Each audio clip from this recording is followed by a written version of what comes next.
নমস্কার সবাইকে। আজকে 24শে মার্চ 2025। গত ভিডিওতে আপনাদের যেহেতু আমি বলেছিলাম নিফটির কিন্তু 23,700 এই লেভেলটা কিন্তু মারাত্মক রেজিস্ট্যান্ট হয়ে আছে। এই লেভেলটা কিন্তু নিফটিকে ভাঙতে হবে। এই সপ্তাহে কিন্তু নিফটি আমাদের দেখুন দারুণ মুভমেন্ট করেছিল। গত সপ্তাহে 1000 পয়েন্টেরও প্রায় বেশি এক সপ্তাহে মুভ করেছিল।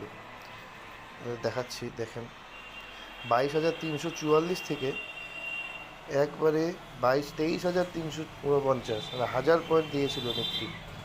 তো এখন নিফটির 23,700 এই লেভেলটা হচ্ছে এখন নতুন রেসিস্ট্যান্ট নিফটির। আমার তো মনে হচ্ছে এই সপ্তাহেই এটাকে পার করে দেবে, কারণ যেই হিসেবে মার্কেটে এখন মুভমেন্ট হচ্ছে, মার্কেটে এখন ইনভেস্টররা আবার রিকভারি করে ফিরে আসছে। আপনাদের মতামত কী সেটা আমাকে কমেন্টে জানাবেন অবশ্যই।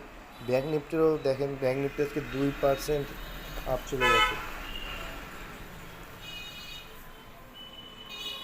তো দেখা যাক, আপনারা ভালো মতো ট্রেড করবেন। ততক্ষণ গুড বাই।